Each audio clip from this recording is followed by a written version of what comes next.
मध्य प्रदेश में छतरपुर जिले के ऐतिहासिक खजुराहो मंदिर दुनिया भर के लोगों का ध्यान अपने तरफ आकर्षित करते हैं, लेकिन इस जिले का एक गांव गड्ढा पिछले कई सालों से दूसरी वजह से लोगों का ध्यान अपने तरफ खींच रहा है।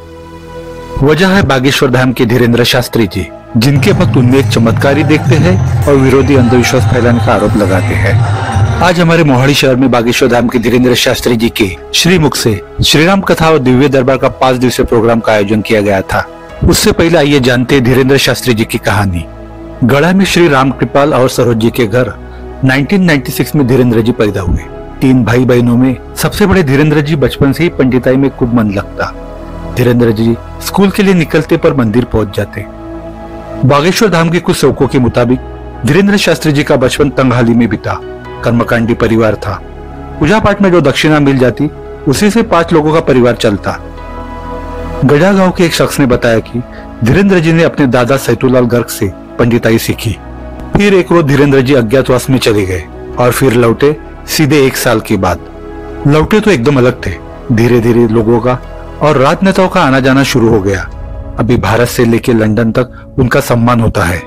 Hi guys, welcome back to my YouTube channel Prashant vlog. सरकार की पूज्य गुरुदेव भगवान सन्यासी बाबा की, अन्नपूर्णा माई की, गौ माता की, छत्रपति शिवाजी महाराज की। बागेश्वर धाम वाली जगह पे पहले प्राचीन शिव मंदिर था और उसके पास ही बालाजी का मंदिर। आर.डी. प्रजापति जी कहते हैं कि इन लोगों के पास घर द्वार कुछ नहीं था। पास में एक सामुदायिक भवन था जिसमें ये लोग बरसाती डालकर रहते थे, पूजा पाठ करते थे, गांव वाले मदद कर देते थे। धीरे धीरे इन्होंने दरबार लगाना शुरू किया। धीरेन्द्र जी पर अंधविश्वास फैलाने का आरोप हाल में ही और बढ़ गया, जब अंधश्रद्धा निर्मूलन के श्याम मानव ने धीरेन्द्र शास्त्री जी को उनके चुने हुए लोगों के बीच चमत्कार दिखाने की चुनौती दी थी, जिसमें उनका मीडिया में आने जाने का सिलसिला शुरू हुआ। धीरेन्द्र शास्त्री जी के श्रीमुख से मोहाली में श्रीराम कथा के लिए भव्य मंडप की तैयारी शुरू हो गई और इसी मंडप के बैक साइड में धीरेन्द्र शास्त्री जी और उनके अनुयायी के लिए विशेष बैठक रूम और प्रसादन गृह की व्यवस्था की गई थी।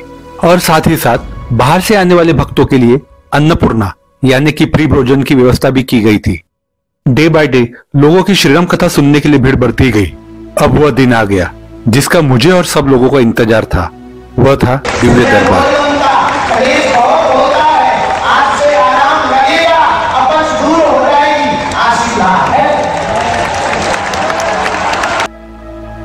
इस दिव्य दरबार में धीरेन्द्र शास्त्री जी कॉपी और कलम लेके रहते हैं और जैसे ही आपकी अर्जी लगेंगी और आपका नाम पुकारा जाएगा, ये आपका भूतकाल, वर्तमान और भविष्यकाल के बारे में अचूक कॉपी में उतार देते हैं, ऐसा कहा जाता है।